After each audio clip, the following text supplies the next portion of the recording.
Welcome to Thursday's edition of Big Blue Kickoff Live, presented by Cadillac, the official luxury vehicle of the New York Football Giants. Don't worry, folks. We'll be in our studio in a second. We're pre-recording the start of the show so we could talk to one of our yearly guests to talk about draft prospects heading into the NFL draft.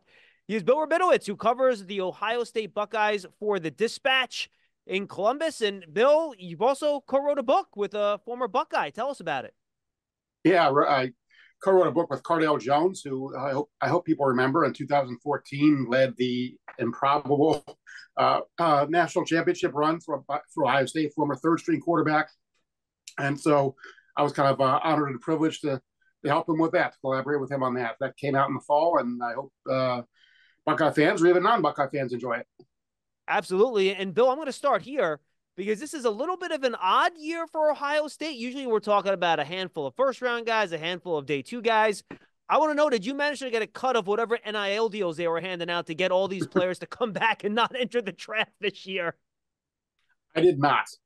I did not. What's funny is Cardale is actually involved in NIL stuff with Ohio State, which means I can't be. It'd be a conflict of interest for me to cover, anything related to Cardale because I'm business partners with him. So I kind of dodged that one. Yeah, it is a strange year. Obviously, you have one obvious first-round pick in Marvin Harrison Jr. You'll go, near the top of the first round. And that is probably going to be almost certainly will be the only first-round pick Ohio State has. They may not have a second-rounder either. And then you talk about guys like Michael Hall Jr., Cade Stover, guys like that have a chance to maybe go in the third round and certainly mid-rounds. Yeah, so let's start with Marvin Harrison Jr. then, Bill. I mean, I would say consensus top pick in the draft, but he's made odd maybe is the wrong word, but he's made a very confident decision, I'll say. He's chosen not to work out for teams. He didn't really do anything at the combine. Didn't even talk to the media at the combine. Much like his dad, he's kind of operating in his own way. Marvin was a different type of guy too when he was in the NFL. So just your thoughts on, what kind of drove his decisions to go this direction and what your experience with Marvin was as a guy and a person in terms of what NFL teams will be getting from him if they decide to draft him. Yeah, let me start with that. He's a wonderful guy. He really is very humble, very modest, hard worker, very it was kind of funny. I shadowed him one day last summer because I kept hearing from all these Ohio State people, everyone works hard here, and then there's Marvin. And so I thought, okay, what does he do? So I was fortunate enough to be able to shadow him for a day. And my wife, who's not a sports fan, says, who you following today? Melvin Harrison? And so I told Marvin that. And, some guys were like, he just thought it was hilarious. He's probably, there's a perception of him because he skipped the combine stuff and skipped the workout that maybe he's a prima donna. He's not. I think this is a case where he knows, and his father knows, his father obviously knows how the NFL works, that he is the rare player that has leverage. Most players don't have leverage. They gotta, if it's the dog and pony show, they gotta do it.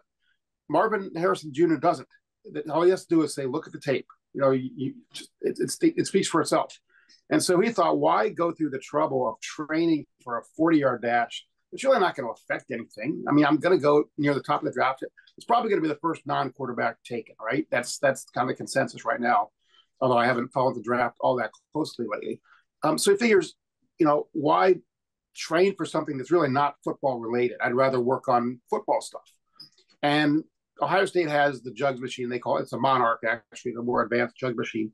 They might as well call it the Marvin machine because he was out there all the time, just catching balls, running routes. He's a perfectionist. And the Ohio State's had great receivers, obviously. I mean, Garrett Wilson with the rival team out there. Chris Olave has been a great receiver. Michael Thomas has been a great receiver. Kind of the view is here that Marvin Harrison Jr. will be the best of all of them. All right, Bill. So since he is the unanimous first non-quarterback to be selected in the draft, at least if it's not in the unanimous, it's 99% of the people think it's going to be. Give me a nitpick. Tell me something that maybe teams are still trying to check on with him, that they're not quite sure about, or maybe that they don't like, that they would have wanted him to answer to. You're really digging deep if you have to nitpick. I mean, he dropped a couple passes last year. There was the play against Michigan early, the interception that Kyle McCord throw that you could say that Marvin Harrison Jr. kind of cut off his route a little bit, or it wasn't as aggressive as he could have been on that route. That was a big play in that game early, but that's an anomaly. I mean, he's a competitive guy. He's fast. He's got his body. The best description I've heard about kind of his physical traits it came from Kevin Wilson, the former offensive coordinator. He said he's 6'4", but he's got the legs of a 6-foot receiver. In other words, he's able to get in and out of his cuts like a smaller receiver, but he's got the catch radius because he's 6'4" and he's got long arms. So it's the best of both worlds. Now, most tall receivers are lanky and are not real quick coming out of their breaks. He is, and he's just kind of a unique body type. He catches everything. He is a good teammate. It's really hard to find much fault in his game or even his character. And by the way, Bill, not that I care because I think his tape says all it needs to say, but I'm sure you've asked this question and people have asked it there. If Marvin did end up training and running the 40, would he be a sub 4.4 guy? I don't know. I think he'd be close. I don't know that speed is his number one attribute. I think it's the route running. I think it's the hands. I think it's the whole package. He's certainly fast, but I don't know that that's the thing that you would put at the top of the list for him. It'd be fascinating to see whether he would run a for under 4.0 or 4.40, but he might. I don't know. I just what's clear though is it doesn't matter to him, right? And he's made that decision, and few players can get away with it. And he didn't talk to the media. I wasn't real happy about that because that was the main reason I went to the combine.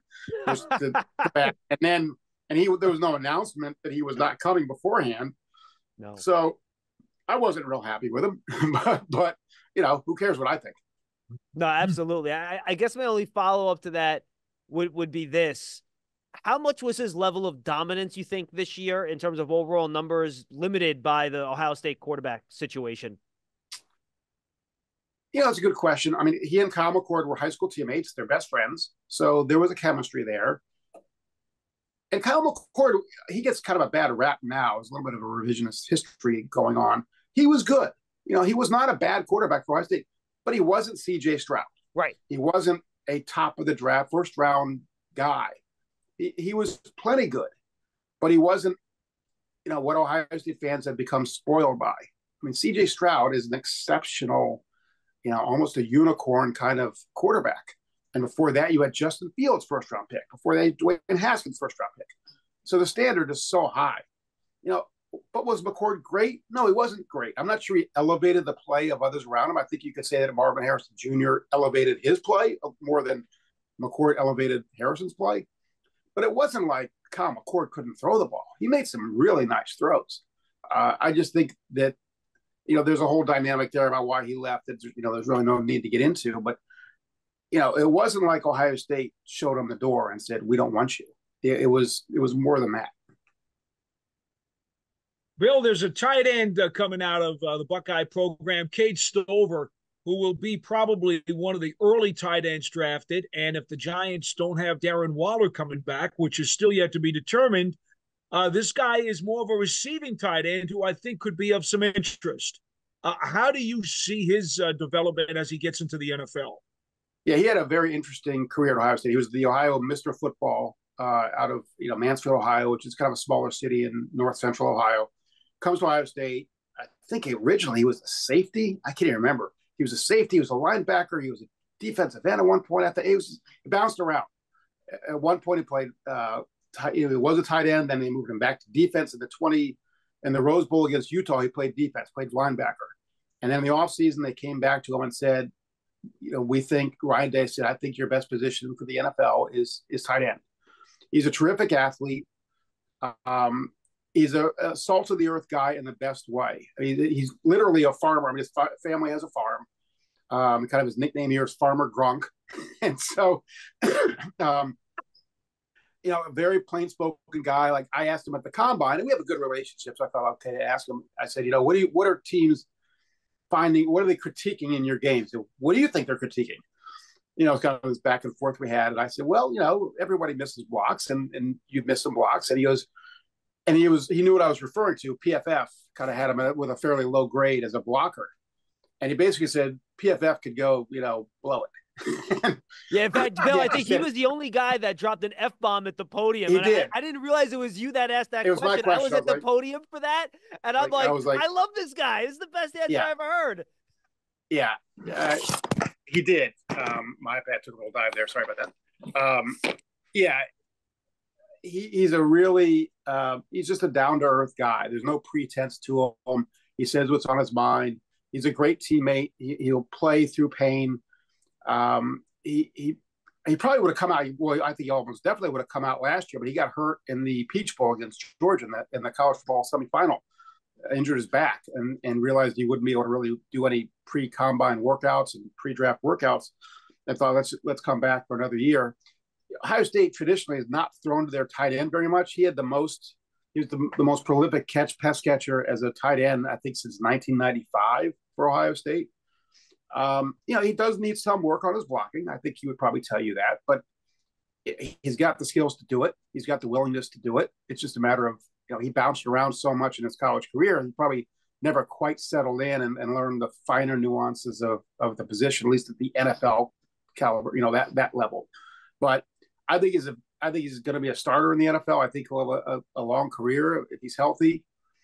He's catches the ball well. I would certainly think you get to the third round and you start looking at Kate Stover. It's funny. I was going to bring up his media availability to you, Bill, because, Paul mentioned some people think of him as a receiver. He tested well enough. He catches the ball well. But he's a guy that seems to me, with his blue-collar background, farmer, stuff like that, that he takes pride in his toughness and his blocking. So I think he has it in him to be a pretty prolific two-way tight end as he gets more experience at the position as a blocker. Yeah, I agree with you. I just think it's a matter of getting him more reps. He was at Ohio State for, I guess it was 5 years. But a lot of that was bouncing around trying to find a home positionally. Yeah, absolutely. All right, let's jump forward here and take a look at the next Buckeye prospect. That's Michael Hall Jr., who I think is interesting, Bill. And correct me if I'm wrong, because you're a lot closer to it than I am. I feel like his tenure at Ohio State could be termed as a little bit of a disappointment. People thought he would kind of bounce a little bit more this year and be a little bit more productive. But, boy, I was at Mobile watching him up close at the Senior Bowl. His explosiveness, his ability to get upfield, his athleticism, it just jumps out at you. Maybe we just didn't see it quite enough in games. Give me the kind of Michael Hall rundown here from what you've seen in his career at Ohio State. Yeah, he battled shoulder issues. So he was kind of in and out of the lineup a lot.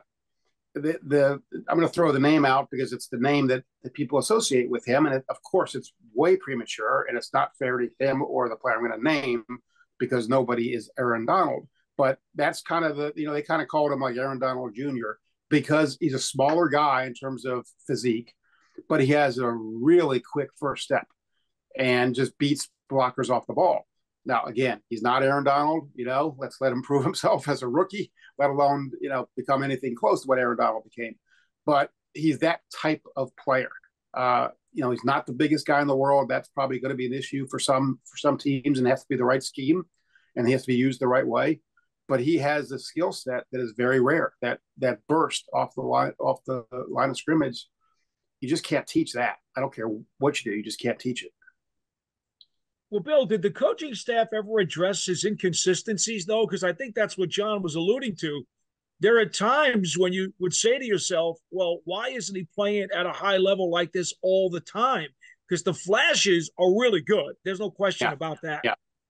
I think a lot of that was the shoulder issues he had. I think it was actually both shoulders. I'm not positive about that, but I think that he had issues with both shoulders, or at least recurring issues. And so I just don't know that he was ever quite healthy enough to do that consistently. I'm assuming that that's all taken care of. He said it has been. You never know. I mean, I'm not a doctor. I don't know. But if he's healthy, I don't think he's a 3-down guy, at least at the start of his career. Because I think he probably needs to learn techniques and things like that as a smaller defensive tackle. But situationally, boy, he could be a force. No, I'm with you. He's fun to watch, and he was fun watching up close down in Mobile at the Senior Bowl. All right, let's stick on defense. 2 linebackers, Tommy Eichenberg and Steele Chambers. different type of guys, right? I feel like Steele Yeah. is more of your mobile guy that can cover. While if you just want a box guy that can tackle against the run on first and second down, then Tommy Eichenberg's kind of your guy, right? Yeah, you nailed it. I mean, I can't really add a whole lot to it. Tommy Eichenberg was a two-time captain. He was the unquestioned leader of the defense, and he's a really quiet guy. I was like, whenever we had, okay, we're getting Tommy Eichenberg, you're like, because I mean, a polite guy, a nice guy, smart guy, just didn't, like talking. Yeah, Bill, was funny at the combine. I think I lasted this podium about 25 seconds before I'm like, all right, I'm not getting anything out of this. I'm bailing. But he was the best he's ever been by a lot. Wow. He was actually good. I said the Ohio State writers who were there, we were talking like, who would have ever thought that the best interview here would be Tommy Eichenberg? And even afterward, he came up to us, came up the podium and came up to us, shook our hands and thanked us, whatever. And he's a really nice guy. He just is a very quiet person, doesn't like doing interviews. Jim Knowles, the Ohio State defensive coordinator, would just joke all the time that all he would do is grunt. Tommy, listen, Tommy, listen,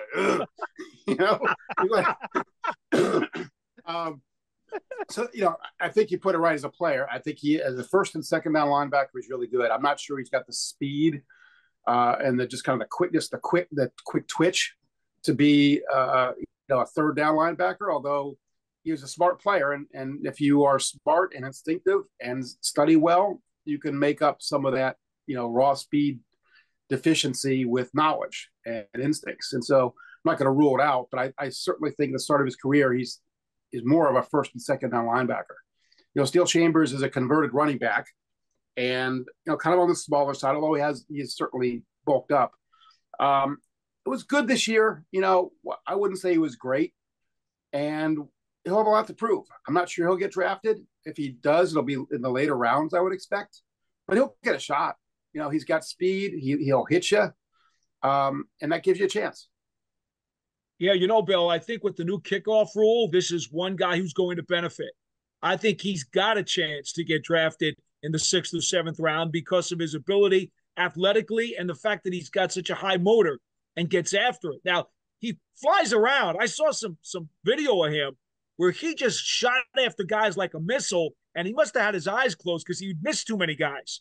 That could get dangerous, but it's that kind of recklessness and aggressiveness that you want on special teams. Yeah, they switched him to defense in what year was it? The years blur together. I guess must have been 21. Anyway, it was the year when the defense really struggled. And even as a guy who wasn't a defensive player, they just put him back there out of desperation. He looked different. I mean, he looked like shot out of a cannon. A little bit like Ryan Shazier did when he was at Ohio State. I remember Ryan Shazier as a freshman, I think it was the spring game or something, and he made a hit. I said, who is that? Steele Chambers was a little bit like that because he just went. Again, you may be right. I'm not sure he knew where, why he was going there or necessarily in the right spot, but he went. And kind of the motto at Ohio State is 4 to 6 A to B, which is 4 to 6 seconds of maximum effort from point A to point B. That's Steele Chambers. I mean, if you ask him to do, I don't know. I'm not a football, junkie enough to know about certain things, but I think that he, because of his speed and because, as you said, his willingness to go out there and be reckless with his body, he'll have a chance. Last guy I want to touch on defense, Bill, was Josh Proctor, the safety. I saw him down at Mobile as well. Long player. I love his length. Ran a 4.55, pretty good time. What would fans get from him? Because it's the safety position, but now there are like subgroups. Is he a box safety? Is he a guy that can cover in the slot safety? Is he a single high safety? Is he a split safety? What type of safety was Proctor when he played at Ohio State? Yeah, he was a deep safety at Ohio State. It was a very interesting career, and that he came in very promising, a 4-star guy from Oklahoma, and early on he looked like he'd be a star, and then it didn't quite happen. Well, first of all, he broke his leg against Oregon early in 2021, I guess it would have been, and so he missed the rest of that year. He came back, and then in 22 he was the starter against Notre Dame in the opener, missed the tackle early, and lost his job right then to Lathan Ransom. clearly that was not the first time he had done that. You know, he had done it in practice, obviously, and really never got his job back that year. Everyone thought, I thought, and I think everyone thought that would be the end of Josh Proctor at Ohio State. He'd either try to make the NFL or he'd transfer. He came back for a sixth year and had a really good year and said all the right things about, you know, that experience, what he had gone through. It humbled him, made him appreciate football more. He studied more, all that kind of stuff. I thought he had a really good year last year. I'm surprised that he's not higher on draft boards than he appears to be, because I think that he could be a really good player. You know, he missed some tackles. I mean, that is something that he has done. He was better about that last year. He was a very good player for them last year. I think maybe the knock is, okay, was he a 1 year guy?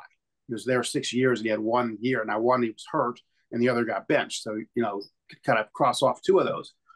But if I'm an NFL team and he's available in the 6th or 7th round, I think you could get a steal there. I got to ask you about one guy on offense, Bill, as we kind of wrap things down here. Matthew Jones, local kid out of Brooklyn, New York. Brooklyn.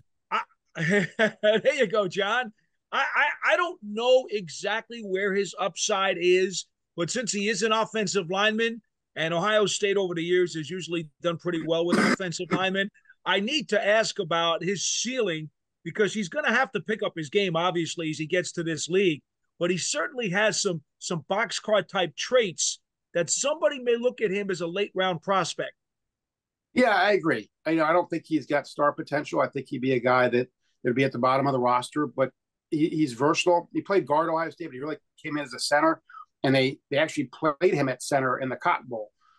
You know, that was a disaster on all accounts, offensively for Ohio State. I'm not putting it on Matt Jones, but you know, I don't think that was the showcase that he wanted to have, because the offense was so awful in that game.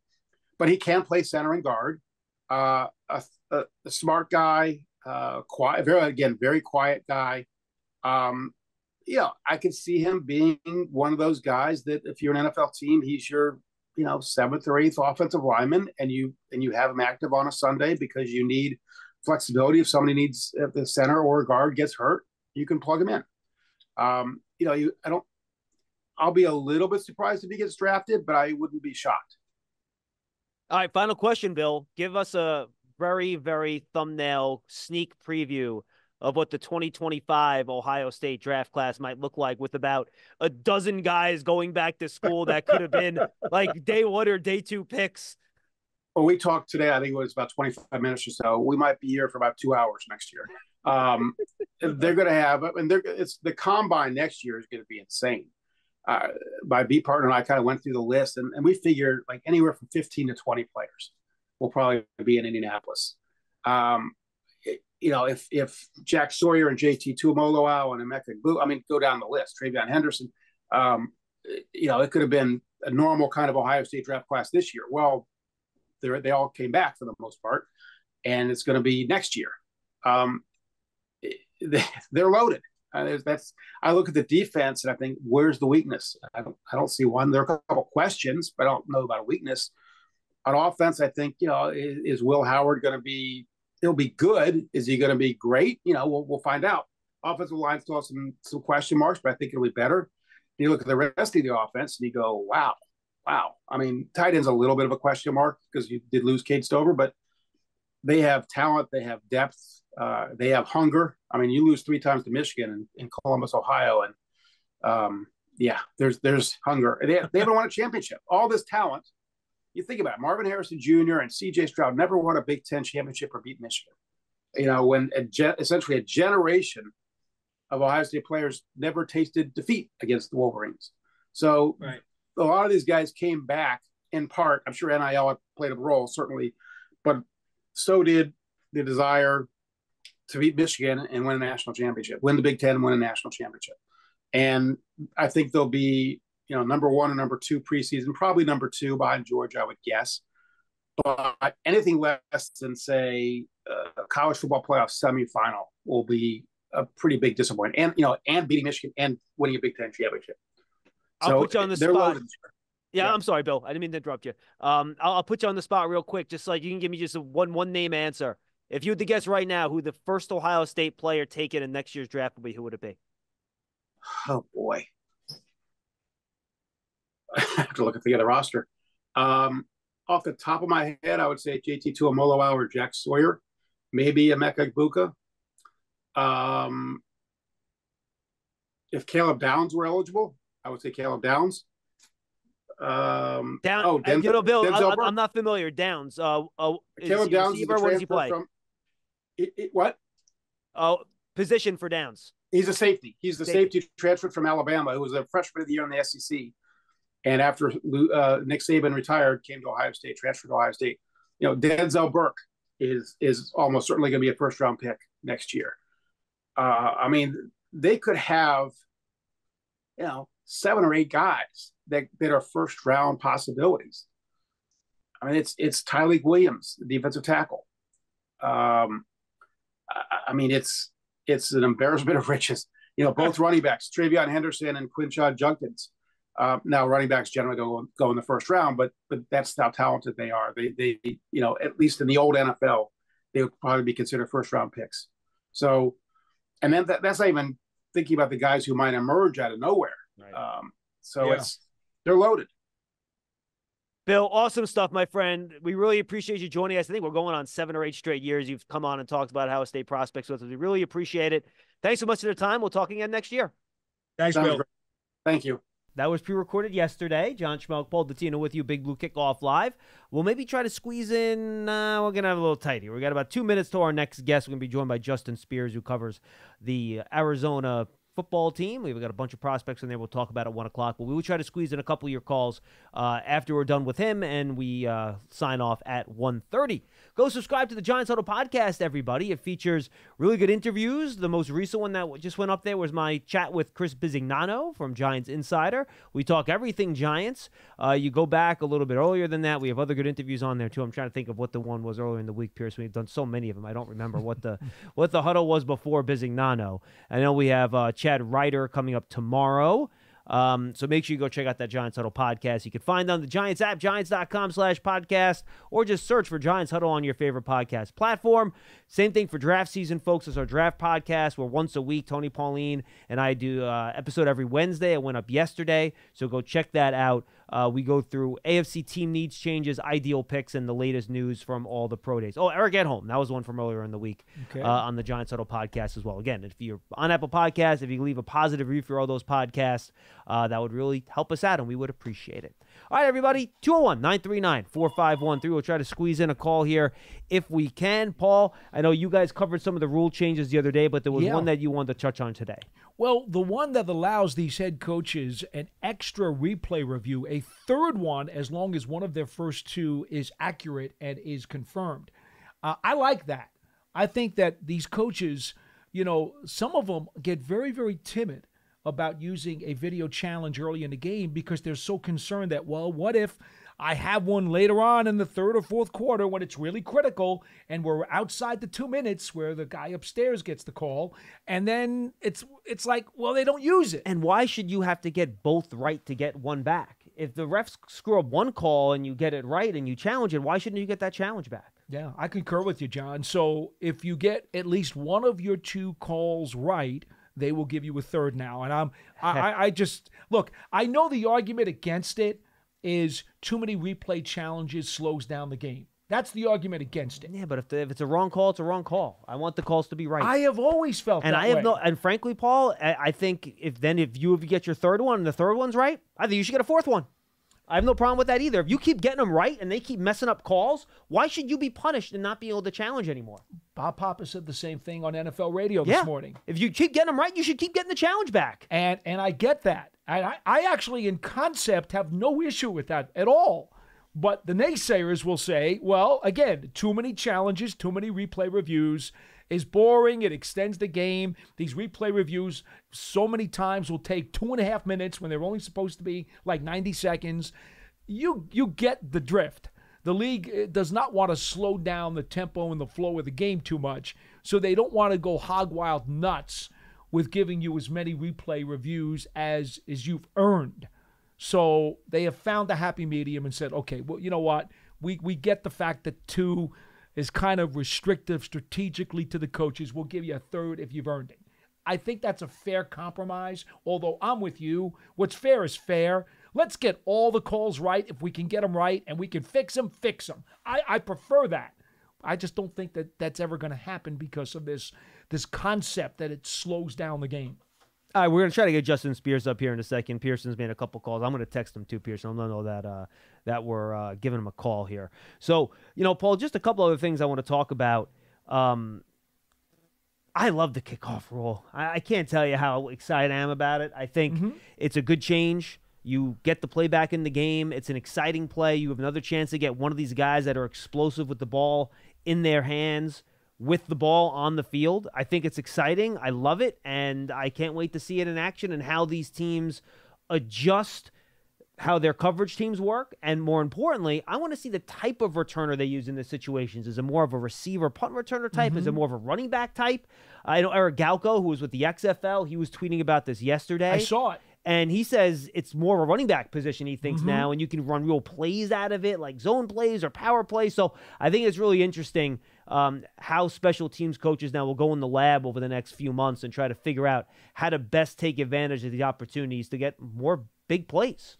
Well, I think you're talking about more speed on special teams. You're talking about more athletic guys, which means more tight ends, more running backs, more maybe strong safeties. Those kinds of guys, even more so now, to become very, very critical in trying to make these plays. I did go to the XFL games. Kevin Gilbride works with us on our college games, and so I went to the Guardians games here at MetLife Stadium. So, I was in person there, not just watching it on TV. And you know what? I was like, Kevin, this is weird. And he goes, I know, it's very weird. But I'm like, I could get the hang of this. I think if this can be proven to be safer for the players, who would argue against safety, right? Safety is always a good thing. But if it still allows them to keep it in the game, hey, that's wonderful. And hopefully, this one-year experiment, remember, it's going to be voted on again next year, John. This is not installed. It's only an experiment. Hopefully, it produces the desired results of cutting back on injuries and still allowing some big returns. I think that would be wonderful. They're expecting, I did just text him, Pearson, by the way. They're expecting an 80% return rate on this play, which would be great. It would be marvelous. And, now I do wish that we would have known this before free agency. I think he could have went out there and found guys that would be good at this specifically. And it was pretty funny how Cordarrelle Patterson got signed like a second after this rule got put in. All right, Patterson, you're in. Because he's a valuable player in this type of role. Phenomenal kickoff return specialist, has been his whole career. One of the most devastating kickoff return specialists that the league has ever seen, actually. Could you imagine what Devin Hester would have been doing these days if he was still active? Forget it. I mean, how about Deion Sanders? And just in the division now, I'm trying to think. I mean, could the Eagles put Saquon back there for this type of play? Well, he returned kicks at Penn State. Dallas has Kavonte Turpin, who is extremely dangerous as a returner. I'm trying to think if Washington has a specific returner. They don't have Curtis Samuel anymore. He, I think, would have been a guy that would be perfect for this. Well, So, who do you think would be the Giants' returner in this situation? That's a good question. Wow. Call him back. We know that Olszewski, in all likelihood, will still be the punt returner. I think if there's a way for Isaiah McKenzie to make this 53, and we know they just signed him a week or two ago, if there's a way to keep him on the 53, that would be the way to do it. Now, I don't know if there's enough room in the receiver room for him. Remember, last year, when they were trying to chop down that receiver room, it got real sticky as to who was going to make it and who was not, and they wound up getting rid of a legitimate return guy. How about Hyatt or Wandell? Wandell would be a possibility, I think. I know tracking punts has not been the best for him, but could he do kickoff? Well, remember, McKenzie was Wandell Robinson when these guys were in Buffalo. Yep. That was what they drafted Robinson to be. He was drafted to be the Giants' version of Isaiah McKenzie. So yeah, I absolutely think he could be a possibility. And then I'll just say very quickly, and we'll get to Justin Spears here in just a second. worry about how that hip drop tackle rule is going to be legislated. I think it's going to be tough to see in real time. My guess is that they're going to throw flags only on the most egregious, obvious ones. And then ones that aren't so egregious but they catch, they'll just throw out fines on Monday. And that's kind of how they're going to handle it.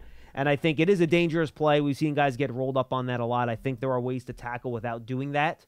I think the players will adjust a lot better than some people believe, who think tackling is going to take a huge hit. It's going to be impossible to tackle without it. I don't buy that. I think players will adjust, and I think they'll figure out a way to tackle just fine, to be honest with you. I suspect that it'll all work out in the end. By the way, Jamison Crowder is still under contract to Washington. That's a good one. He was the real return guy the Giants cut last year, and he is still on Washington's roster for a second year in a row. So there's your bet there. All right, now let's welcome our guest today.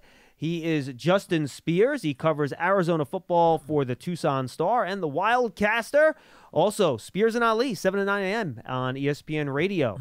Justin, you got John Schmeelk and Paul Dottino here in beautiful East Rutherford, New Jersey. Hope you're doing well today, man. We appreciate you getting up early for us. Hey, good morning, guys. Anytime. Glad to be part of the show.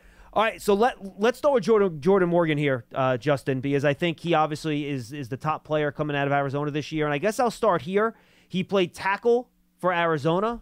His arm length came in under 33 inches, which is usually a telltale sign for a guy that people might want to move into guard, but I think he has the athleticism for sure to play tackle. Your thoughts on that whole discussion as someone that watched him play at Arizona for all those years? Yeah, he only played one position, and that's tackle. I mean, he's been a starting tackle for 4 years at Arizona. He's only played tackle. That's the only position that he knows. And, you know, when you look at the progress that he's made over a 4-year span, he has emerged as not only one of the top tackles in the Pac-12, but one of the top tackles in college football. And he didn't allow really any sacks in the last couple of years. A big part of his development was former Arizona offensive line coach Brennan Carroll, who is the son of NFL coaching legend Pete Carroll. And Brennan Carroll did a great job of working with Jordan. And over the last couple of years, you saw Jordan really hold his own against some of the best defensive linemen in college football. You know, did he have his moments? Sure, right? You know, when I think about this past season, some of his worst moments as an offensive lineman happened against UCLA's Leatu Latu, who's going to be a first-round pick in this year's NFL draft, right? So, but he also won a lot of battles against Leatu Latu. So even though he had his hiccups from the first game all the way to the last game, he was Arizona's best offensive lineman.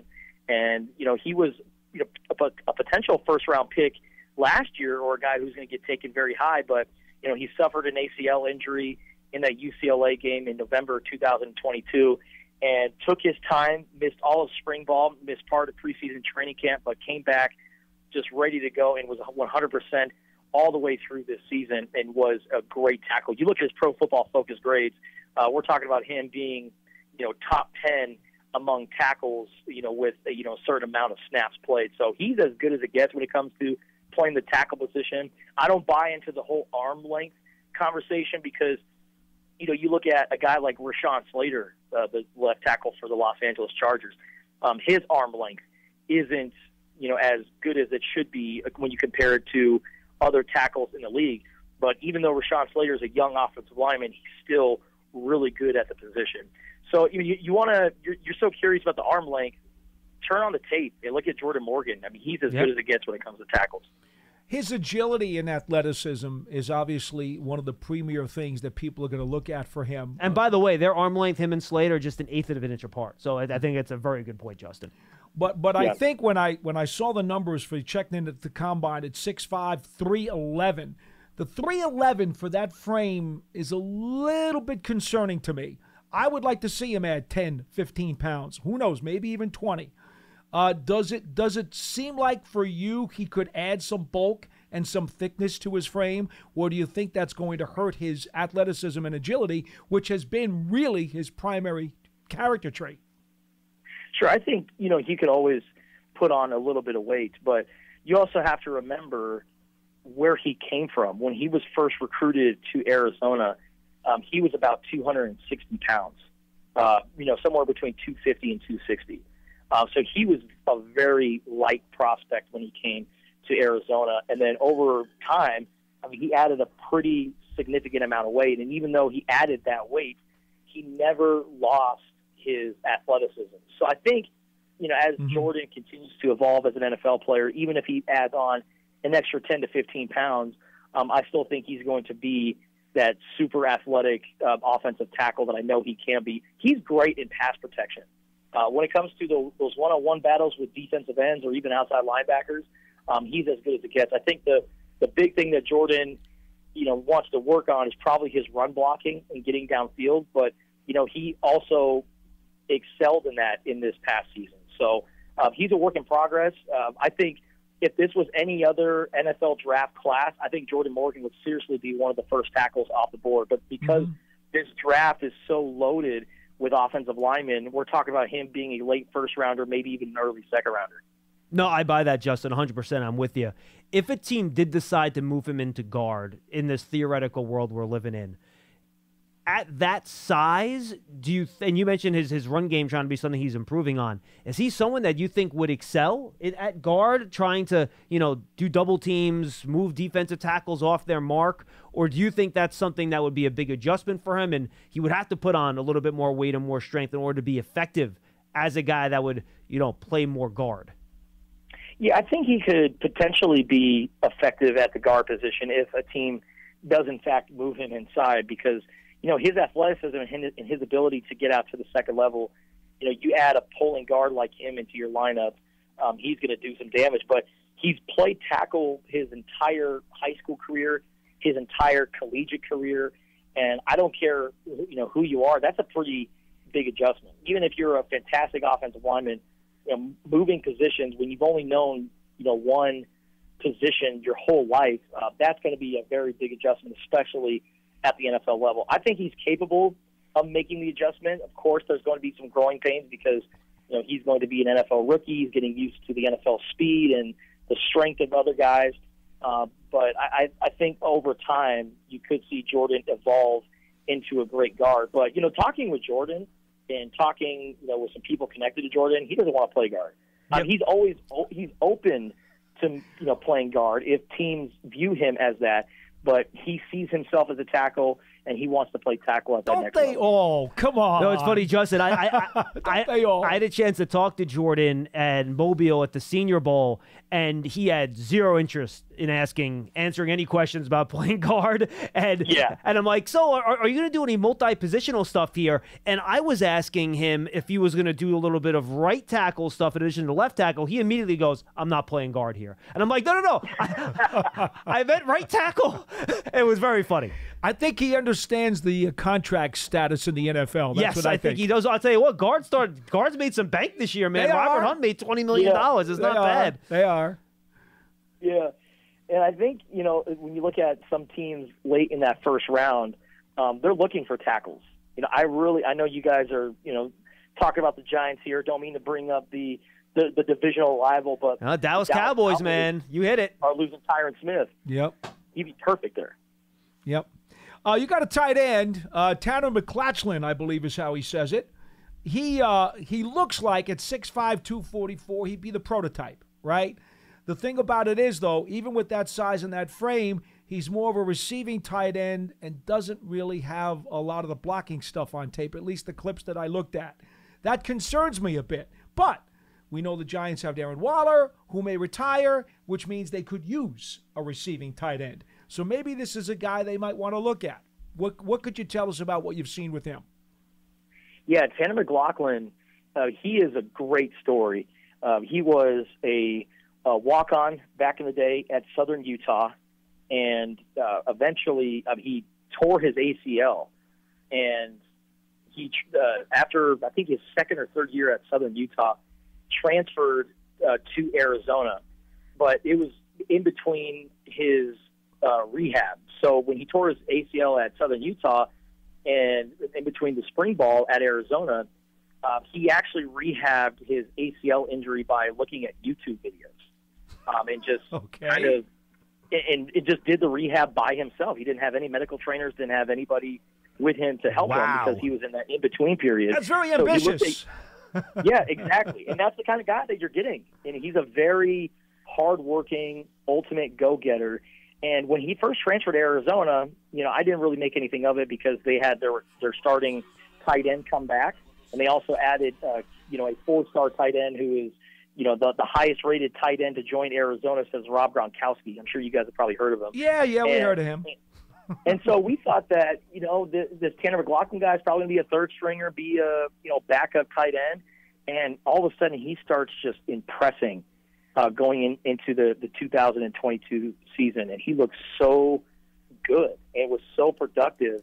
And then he comes in, wins the starting job, is put on scholarship, and becomes the most productive tight end in Arizona history since Rob Gronkowski. He actually passed Gronk this past season for career receptions by a tight end. So McLaughlin, over the last couple of years, he's a great target. He is much like the Travis Kelce's, the Sam Laportas of the world. He is a pass-catching tight end. Mm-hmm. The biggest knock on him is blocking and being able to, hold those defensive ends or even those outside linebackers. So he's a work in progress. But, man, when you look at the production over the last couple of years, and you look at everything that he's overcome in that time, any NFL team who drafts him more likely on day 3, I think they are getting an absolute steal in Tanner McLaughlin. Yeah, and I want to just follow up real quick. His testing was phenomenal. A 4.61, 1.58. Yeah. You figure a walk-on Southern Utah, you're not going to have that type of testing. So I almost think there's still a bunch more to bite off the apple here as he gets more experience and becomes a better player in the league, especially given his attitude you've talked about. Yes, and his hard work and his determination, and also how humble he is, too. When you guys talk to him, there's never any arrogance about him. And, a huge shout-out to him because, the players were requested after Arizona's Pro Day to speak with media. And out of all the guys who are likely to get drafted, McLaughlin was the only one who opted to speak with us afterwards. I think that really says a lot about him, and he will go down as an all-time Arizona tight end. But, yeah, you guys are absolutely right. The raw potential that he has, there's still so much left. And whoever drafts him, they're going to get an absolute great tight end and maybe a guy who ends up becoming one of the best at the position here in the next few years. Wow. I think it's interesting, first of all, that he came from Alberta, Canada, and then the way he spells his last name certainly doesn't look like McLaughlin, but that's for another day. My question, if he was in the room with me, after everything that you've just said, about how ambitious he is, how humble he is, the work ethic he has, and then looking at his frame, and he's cut out of stone. He has one heck of a body type. Why is he not a better blocker? Is that because he doesn't want to be? Does he not have the intestinal, whats to become one of those guys who can, mix it up with a guy coming off the edge? Because, my goodness, with everything you've said, that should be a box that's checked. Sure. Well, I also think that it was just the system that Arizona ran, and that's under fair. Jedd Fisch. That's fair. There were multiple tight ends used, and when he was, often in the game, he was flexed out like a Travis Kelce or George Kittle type of wide receiver or tight end. And then whenever they wanted to go 12 personnel or add in another blocking tight end, which they normally did, they would bring in their other guy whose name is Roberto Miranda. And he was more of like the run-blocking tight end. So they had multiple body types, multiple types of tight ends that came in and were very effective for Arizona. But, Tanner McLaughlin told us at the start of last year, and he said it, periodically over the course of the season, that the one thing that he's really been honing in on is his ability to block. And I think that he showed a little bit of that this year, but it's still, a work in progress. And as you guys know, blocking at the NFL level is so challenging. So he's got his work cut out for him for sure. All right, I'm going to jump over to the running back position. Michael Wiley, I had a chance to watch him at one of the All-Star games, and I was impressed with him as a receiver, and I think he brings a little bit of juice from the running back position. Give us your little thumbnail on what Wiley will bring to the field if a team drafts him at running back on day 3. Well, Michael Wiley is a do-it-all guy, and he was the leader of an Arizona running back room that had 4 really good running backs. But he is one of my favorite players in Arizona football history because, he came in during a time when Kevin Sumlin was the head coach of the Wildcats. And I don't know if you guys know about Kevin Sumlin in that era at Arizona, but Kevin Sumlin's kind of like a pariah now. Like he drove the program into the ground, and I mean it completely became nightmarish for Arizona football. But Michael Wiley, he never left. He never turned his back. He never went into the transfer portal. He never declared for the NFL draft when he had every opportunity to. He stayed committed to his time at Arizona. And over 5 years, he became one of the top running backs in program history, especially through the passing game. He has the most receiving yards by any Arizona running back in program history. This past year, he passed Vance Johnson, who ended up having a really great career for the Denver Broncos in the 1990s. And Michael Wiley became that guy. It was so effective in the passing game. And I'll never forget, there was one game, I think it might have been the Oregon State game this year, where Michael Wiley was pretty quiet for the most part. In Arizona, they were in a very tight game against Oregon State. But guess who had 2 critical fourth-quarter touchdown catches? It was Michael Wiley. And not just, catching in the end zone and that's that. No, I'm talking about getting the ball on the sideline, tiptoeing, dancing around defenders, juking guys. When he gets out into space, he's a very, very effective running back. So him as a pass catcher in today's NFL, I mean, he's going to be just fine, but he can also run between the tackles too, and he is super tough. And like I said, the adversity factor, being able to stay locked in, and no matter what is thrown your way, you're able to overcome it and be productive. I think it says a lot about Michael Wiley. When you look at his time at Arizona and how he's grown as a person and as a football player, I think a lot of teams are going to pay attention to that and be appreciative of having a running back like that on their team. Final one from me, Jacob Cowing, who ran a sub 4.4 at the Combine, little short receiver with quickness. We were just talking about special teams and the new rules on kickoffs this year, which are going to make these kinds of guys maybe more valuable. Some thoughts on his progress as he tries to get into the pros?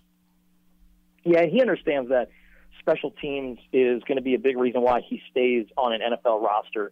That's why he took the gunner position on Arizona's punt Smart coverage. move. He also took the punt returner roles, but very underwhelming numbers when it comes to punt returning. That game, going back to the Oregon State game, leading up to Michael Wiley's touchdowns, Jacob Cowing had 2 very impressive punt returns that set up Arizona inside Oregon State territory. But outside of that game, not really effective as a punt returner. We'd love to see him become more of that kind of guy at the National Football League level. But as a slot receiver, you get that ball into his hands, and when he gets out into open space and he's able to slash and cut and get upfield, he's very fun to watch. And the numbers speak for itself. The man has the 7th most receiving yards by any college football wide receiver between his time at UTEP and his time at Arizona. So statistically, one of the best to ever play in college football. And his only knock right now is he is, 5'10", 160 pounds. Like he's a smaller guy. Mm-hmm. And if he wasn't so light and if he was a little bit taller, I mean, he would be a day 1 or a day 2 guy. But wherever he lands on day 3, if he gets called, I think the NFL, whatever NFL team is getting a really good receiver. Justin, tell the folks where they can find you and your great work. Yeah, you can find my coverage on Arizona football and the NFL draft on Tucson.com. And we're also talking about all of it on Spears and Ali on ESPN Tucson. I appreciate you guys for having me on. Justin, great stuff, man. We appreciate the time, and let's talk again soon, all right? Anytime, guys. Appreciate it. Justin Spears, great job talking about Arizona football and some of the players coming out there. Paul, fun show today. Your overall thoughts on what we learned about the Arizona and Ohio State prospects coming out in this year's draft? Well, again, John, we're talking about teams that are going to send a half a dozen picks into the NFL. Okay, Ohio State even more, and they'll even more next year, of course, like we already talked about with Bill. Bottom line is these guys are becoming more and more pro-ready as they get into the ranks. And my biggest question for any of these guys is, what is their maturity level and how quickly are they going to be able to produce? Because coaches today don't have 4 and 5 years anymore. They have 2 or 3 years to turn things around. So they rush these guys into the lineup and onto the field of play a lot faster than they used to. Well, you also want to take advantage of the rookie contract, which no is a doubt. big part of this, well, too. It's economic, too. Mm-hmm. So my biggest concern with all of these programs that have a slew of guys that are going into the draft and are going to get taken, is going to be how quickly are they going to adjust. It's not about any one of these players in particular. It's just in general, and it's for this entire class, because a lot of these rookies are going to see time right away, not just with the Giants, but around the league. And the maturity, and we talked about this at the Combine, it's a much more mature class than it's been in years past. Will they be mature enough to handle the transition as quickly as possible? That's really just a generic observation I would have with anybody. Yeah, I'm with you. I think Jordan Morgan is an interesting one, Paul. He's a guy, and I'm going to re-review. I've already done a lot of the offensive tackle tape, but a lot of it is from the first half of the year. I'm going to watch like the last few games and catch up and put my final rankings and grades on them and everything. And I did watch Jordan Morgan at the Senior Bowl close up, and he did a good job blocking, but there were, especially in the team portions of some of these drills, where guys did get into his chest with their length. And I saw him get long-armed, and he got put backwards a little bit. We did not see that with Rashawn Slater when he came out that year. No. That was not an issue for him. So no, it was not. Morgan has the athleticism and the foot speed and the coordination to be an offensive tackle. He checks all those boxes. And the arm length wouldn't bother me if I didn't see it impact him. But I did see it impact him at times at the Senior Bowl. So I'm looking forward to getting back onto the last couple months of his tape to see if I see that at all during some of the game stuff. Thoughts about him. First of all, you're right. There will be some organizations that will just say automatically, arm length, no good. He's not playing tackle for us. Yep. So then they're going to say, is he draftable as a guard?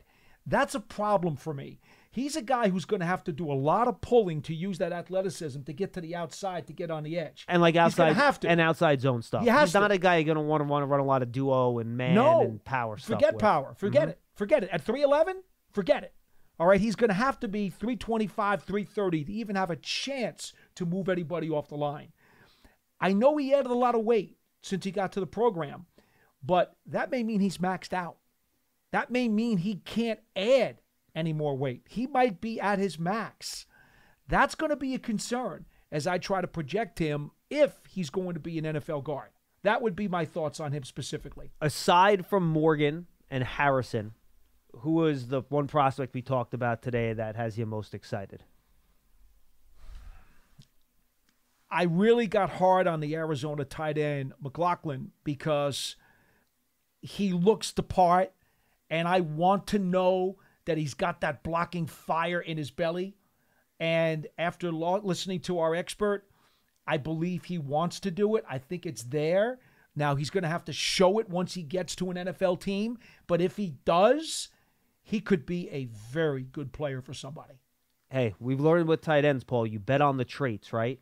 You bet on the size, the speed, and he checks all those boxes, and he tested well. So he has all that. To mention, he broke Rob Gronkowski's receiving tight end records at Arizona. He had 45 catches last year. I think he's an interesting, and he's not a day 2 pick. He's going to be a day 3 pick. Yeah. Can you figure out a way to turn those tools into a more well-rounded and impactful player if you get him on day 3 of the draft? I think he's a very interesting player. I totally concur with that. Very interesting. All right, I think we hit on most of the Rusio parts. So we got a weekend ahead of us. We are now under a month until the NFL draft. Your final thoughts here as we move ahead. Well, John, to be honest with you, the one thing that I'm disappointed about after coming out of the NFL meetings is that they did not outlaw the tush push. That did not get a lot of play in Orlando. Well, do you know why, Paul? It wasn't that effective this year. I understand, but my point is if safety is first. Yeah, but it's not a dangerous play.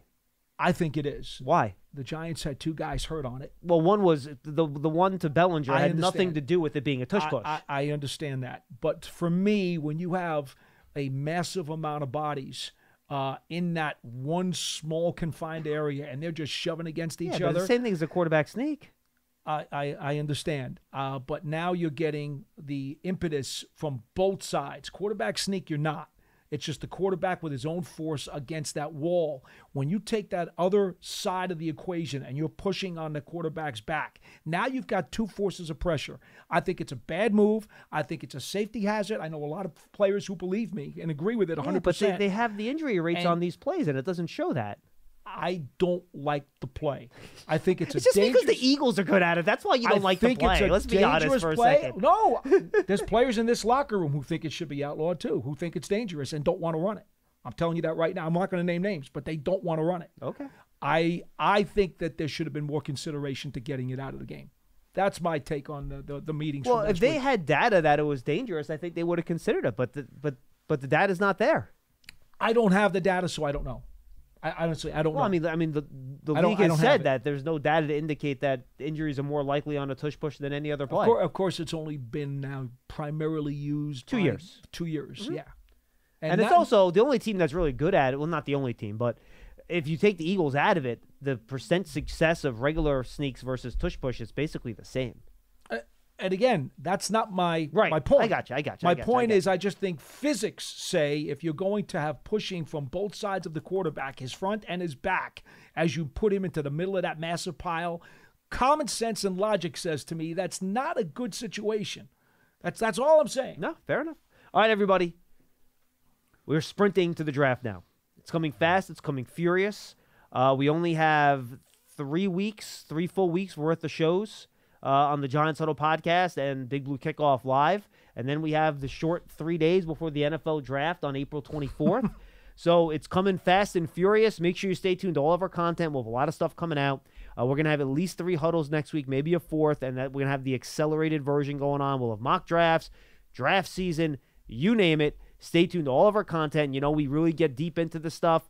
If you have questions, send them in on Twitter. We're happy to answer them. I'll try to get into the Big Blue Kickoff at gmail.com email address. Make sure you send in your questions to that as well, and we'll hit all of them as we move along here on all of our content right here on the Giants Podcast Network. For Paul Dottino, I'm John Schmeelk. Happy holidays for those of you celebrating Easter this weekend. We are off tomorrow. There's no Big Blue Kickoff Live on Friday. We'll be back on Monday, and we'll talk to you then. Enjoy your long weekend, and then we sprint to the draft. See you then.